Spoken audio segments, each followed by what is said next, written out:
I couldn't bear the thought of being stuck with a pregnant woman, making me raise the child alone. His eyes showed disgust, but a big smile spread across his face, knowing this day would come. Even though I had seen it coming, I quickly went to my room, returned with some papers, and handed them to Adam. His face twisted in shock. "What the hell? What's this all of a sudden?" he yelled. "Well, it was your idea. Now, sign it quickly. I'll submit it tomorrow," I said firmly. His face turned red with anger as my words hit him hard. "Watch closely," I declared. "I'll make you regret how you've treated and looked down on me all this time. My name is Rachel. I'm a 31-year-old housewife. Until 5 years ago, I worked for a big mobile company. I met Adam Johnson, my boss, when I was 26. We quickly fell in love and got married. Adam, who was 5 years older than me, was very reliable, especially when teaching me the job as a newcomer who didn't know much. I was very grateful for Adam's clear instructions. We became friends and often went out to dinner. When he asked me out, I was thrilled, especially since I had never dated anyone before. It's embarrassing to admit, but as a cartoon enthusiast, I was always more interested in 2D characters than real men. However, seeing my high school and college classmates getting married, I started to feel the pressure. When I fell in love with Adam, I secretly promised myself that he would be my first and last love. So when we started dating and got married a year later, I was overjoyed. I was extremely happy. Adam was good-looking and popular among our female coworkers. I was proud to be his wife, and many congratulated us, saying things like, "Congratulations," or "I'm jealous, but I wish you happiness." I was filled with joy and couldn't imagine what was coming next. "You're quitting your job," Adam said. "You're married to me now, so you quit your job, right?" He informed me the day after we registered our marriage. Adam surprised me with this news. "I've always wanted my wife to focus only on the house," Adam said. "Don't worry, I can support both of us with my income," he added. But this was so sudden, and he had never mentioned it before. I was shocked.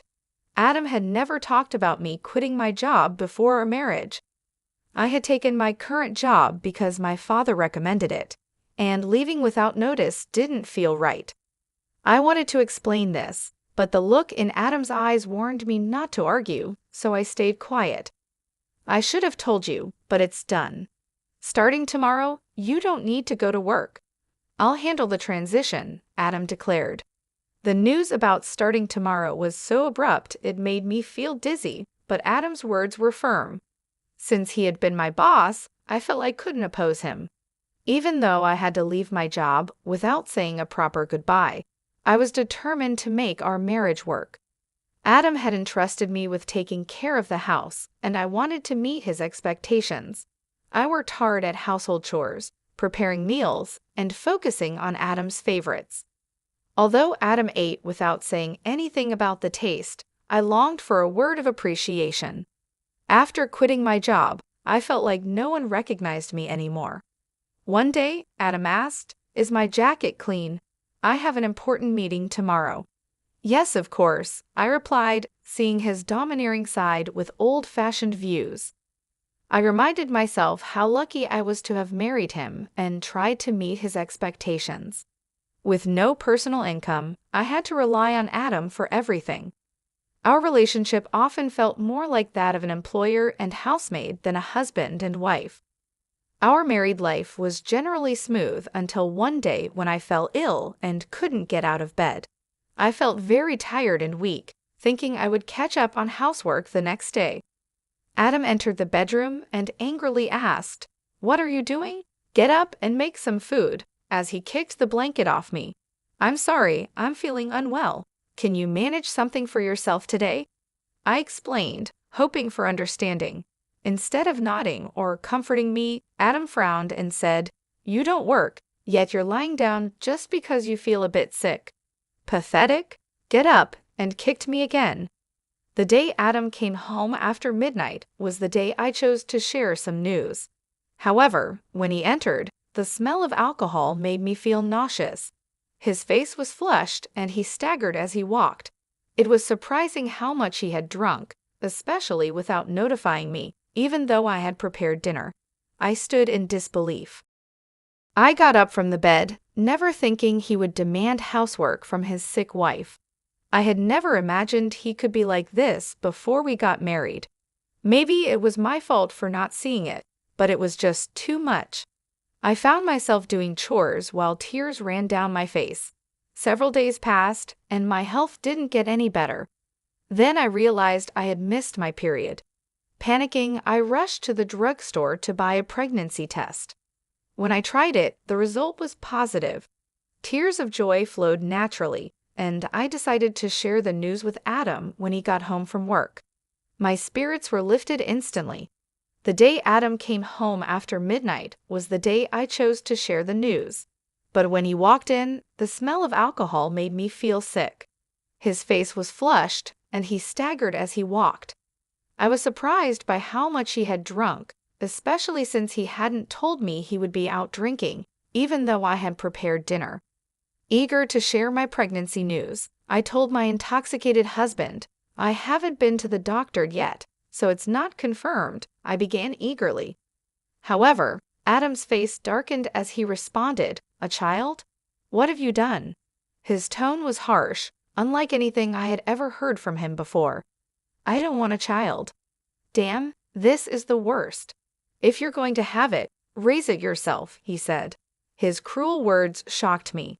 He rudely stripped off his clothes and headed to the bathroom. I couldn't believe it. I couldn't understand why he would say such irresponsible things about our baby instead of being happy. The joy I had felt moments ago was immediately replaced with deep sorrow. Why would he say such things? He had never mentioned not wanting children before. We hadn't even been using contraception, so I naturally thought we both wanted children. As I hung Adam's jacket and was about to take his shirt to the washroom, I noticed something else. A piece of paper had slipped out from the pocket of his dress shirt. I could tell it was a receipt because of its texture.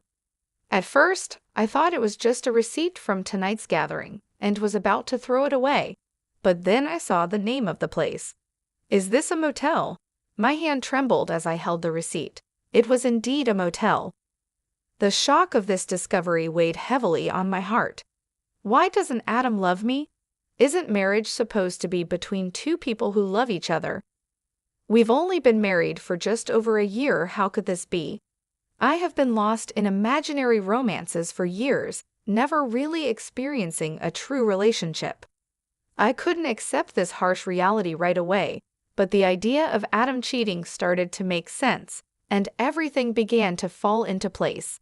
Had Adam been using me from the start of our marriage? Was he truly in love with the person he was cheating with while I was just a convenient housekeeper? These doubts swirled in my mind. Was that why he reacted so harshly when he found out I was pregnant? As I struggled with these thoughts, nausea set in, and I became convinced something was wrong. Yes, there was no doubt now maybe the reason he made me quit my job was because his mistress worked there.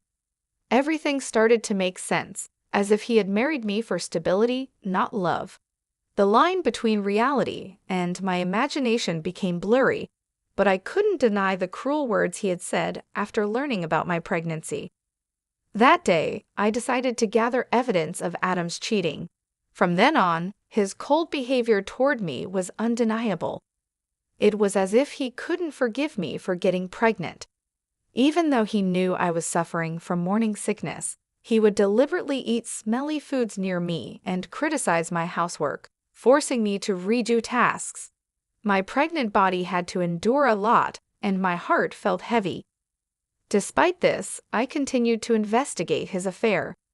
Adam never let go of his cell phone, even taking it with him to the bathroom, making it impossible for me to sneak a look. When I secretly checked Adam's room, it was always neat and tidy, with nothing incriminating in sight. He was meticulous at work, and his desk was always in perfect order. I realized it would be challenging to catch him off guard directly. I often checked Adam's pockets for evidence like receipts, but my investigation was difficult. I thought about hiring a detective but didn't have the money. While I was deep in thought, I received an unexpected phone call from my father. "Hello, it's me, your dad. How are you?" he asked. Surprised by his call, given his busy schedule, I replied, "Dad, what's going on? Aren't you busy with work?" "My employees have been doing well, so I'm not that busy," he explained. My father, the CEO of a company in Italy, was always a workaholic. I didn't have many childhood memories of playing with him, but I respected his dedication to his job. His unexpected call left me curious about the reason. "So what's happening?" I asked. My father then revealed a shocking truth. "Is that really true?" I asked in disbelief. "Yes, he's not the type to lie." "I want you to believe me," my father reassured me. Initially in shock and unable to respond, I felt a mix of anger and frustration as the pieces of the puzzle came together. "Thank you, Dad. I'll do my best," I replied. I thanked him before hanging up the phone. My investigation was finally paying off, but the new information also made me feel angry and frustrated. The tension between Adam and me continued to grow, and even though I was pregnant, Adam remained distant. Every time he acted this way, I felt a deep hatred towards him. Months passed, and our relationship stayed strained. Eventually, something happened that changed everything. At 9 months pregnant, I was always careful around Adam, living in constant fear. I tried to avoid him, leading a quiet and stifled life. One day, I cooked dinner as usual. When Adam came home, we sat at the dining table. As I quietly ate, Adam suddenly slammed his fork down. "What is this? It's tasteless," he exclaimed, throwing the food I had prepared onto the floor. I was shocked by his outburst and tried to understand what had just happened. The anger at seeing the meal I had cooked discarded right in front of me started to build up inside. "I've noticed you've been complaining about the taste of the meals recently," I said. Adam criticized my cooking, saying it was bland. Since becoming pregnant, I had been using less seasoning to make healthier meals. This was only temporary until the baby was born. If he found the food plain, he could have added some salt himself. Why did he have to throw it on the floor? I was about to argue when Adam sneered and said hurtful words. "I don't want a woman with a belly like a monster." "You'll have to raise the kid by yourself," he said, looking at my swollen belly with a nasty smile. I had always feared this day might come, even though I hoped for a different outcome. Quickly, I went to my room, grabbed a document, and returned to Adam. "Fine, here are the divorce papers," I said, pushing the papers in front of him. Adam's face twisted in shock. "What the hell? What's this all of a sudden?" he stammered. "Well, it was your idea. Now sign it quickly." "I'll submit it tomorrow," I responded. The truth was, I had been thinking about divorce ever since I began suspecting Adam of cheating. However, with a child on the way, I wasn't sure if I could support myself. But now I had a different plan in mind. My determination seemed to provoke Adam. His face turned red with anger. "Just watch. I'll make you regret every moment you lived down on me and tried to control me. Do you think you can survive without me? You have a baby to care for, and you'll regret this," he threatened. But my resolve was firm. I wasn't going to back down. "I'll be fine. Don't worry about me," I assured Adam. Maybe irritated by my confidence, he snatched the divorce papers and started filling in the blanks. "Here you go. If this is what you wanted, it's yours," he said. "Thank you," I responded. Adam probably didn't believe I would actually submit the divorce papers, as he handed them over without any fuss. The next day, I submitted the divorce papers and left the house. I knew he would be surprised when he came home from work and found out. After that, I moved to my parents' home, mostly because my father had returned to Australia from Italy and suggested that I stay with them. It was the right decision at the time. I was tired of my life with Adam and deeply thankful to my father. On the day I left our home, Adam called me 5 times, but I ignored all his calls. Eventually, he stopped calling, which made it clear that I didn't mean much to him. He was probably happy with his mistress and might even remarry soon. I decided to move on from Adam. 7 months passed, and I had my baby, who was born safely. I was now living happily with my parents and my baby. While I was enjoying this peaceful life with my family, Adam called again. I ignored his calls at first, but after several persistent attempts, I finally answered. "Hello, what do you want now?" I asked, wary of his tone. "Hey, what's going on? Why were you on that show? And since when were you the daughter of a CEO with millions of dollars? I never knew that." Adam's voice was full of surprise and anger. It turned out that Adam had seen a TV show that aired after I returned to my family home. I had been featured on the show because of my father's role as the CEO of a well-known global tech company. The show highlighted the lavish lifestyle of the CEO's family, and during the interview, they mentioned our family's wealth, estimating it at around $40 million. I never expected Adam to see that show, but the power of television is incredible. Oh, by the way, I didn't tell you that I have an asset of $50 million due to an early inheritance. That's why I was able to divorce you, I said. Yes, my father had informed me about the inheritance, which gave me the confidence to live comfortably even after divorcing you. Upon hearing this, Adam's reaction was immediate, and he was furious. What? That's not fair. Why didn't you tell me about this before? Half of it is mine, right? Give me the money now, he demanded. I calmly replied, just as I thought, after seeing the show, all you could think about was getting money from me. Gifts from parents aren't included in property division. Are you forgetting your own mistakes? Adam seemed confused and asked, "What are you talking about?" I continued, "I'm tired of your anger, Adam. You called me, so you should know you can't blame me for what you did. You cheated, didn't you? With your new wife, who's a junior from your company. You started dating her even before our marriage." Adam was clearly shocked by the information I had from my father. I finally had the upper hand. "Did you think I wouldn't find out? My father has many contacts in your company, and one of them told me about your affair. I've never mentioned it, but I will be demanding child support." Still in denial, Adam protested, "Stop joking. Why should I pay child support?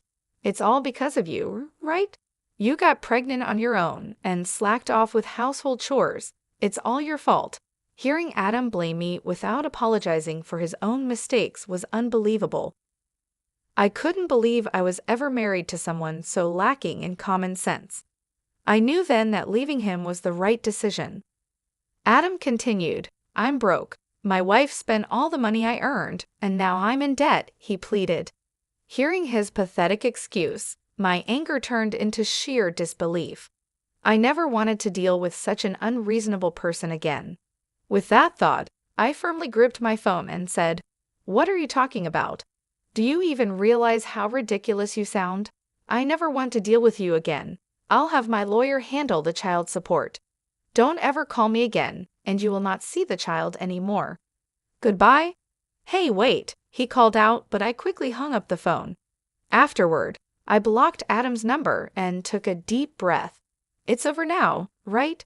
No more calls from Adam, I thought. I no longer wanted him disrupting my peaceful life. Just then, I heard my baby crying from the other room and rushed to soothe the baby. In the end, Adam started paying child support every month. According to a former colleague, the woman he remarried was quite a spendthrift, and he had to cover his living expenses with debt. It seemed that because of these circumstances, Adam had tried to get a share of my inheritance by calling me. However, Adam didn't get a single penny from me. Now, his expenses were more than his income, and he was struggling. Whether it was because he felt his life was falling apart, or he couldn't stand being looked down upon by his colleagues, things only got worse for him. He made the mistake of starting his job search only after leaving his current company, which forced him into a life of poverty. Hearing this from a colleague didn't affect me at all. I thought he deserved every bit of the hardship. The harsh words and cold behavior he showed me will never fade from my memory. I sincerely hope he gets what he deserves. Meanwhile, I'm enjoying being a parent with the help of my parents. My baby is growing up healthy and happy. I feel supported and loved in my family's home, and I no longer have to worry about money. My father, who is a successful CEO, mentioned that he wants to pass the company on to me. This news was both surprising and motivating. I realized that I needed to prepare myself for the responsibilities that come with running a company. My father has always been a hardworking man, and I want to make him proud, so I started learning more about the business, taking on small tasks to understand how things work. I knew it wouldn't be easy, but I was determined to succeed. Living with my parents has given me a chance to rebuild my life. I feel more confident and ready to face the future. My father's belief in me has inspired me to aim high. He believes in my abilities, and that belief has become a source of strength for me. Every day, I work on balancing my role as a mother with my preparations to take over the company. It's challenging, but I find joy in every moment. My baby's laughter and my parents' support keep me going. I am grateful for this second chance at life, away from the toxic relationship with Adam. I often reflect on my past with Adam. His betrayal and cruelty hurt deeply, but they also taught me valuable lessons about strength and self-worth. I have grown from that experience and come out stronger. Now I am focused on building a bright future for myself and my child. The pain of the past is slowly fading, replaced by the hope and excitement of what lies ahead. I am determined to create a happy and stable life for my child, and with my family by my side, I know I can achieve anything I set my mind to. Looking back, I see that leaving Adam was the best decision I ever made. It allowed me to find myself again and to discover my true potential. I am no longer the scared, uncertain person I once was. I am a strong, capable woman, ready to take on the world. I hope Adam understands the consequences of his actions. As for me, I will keep moving forward, taking advantage of every opportunity that comes my way and making the most of each day. I am ready for whatever the future brings, confident that I can handle any challenge.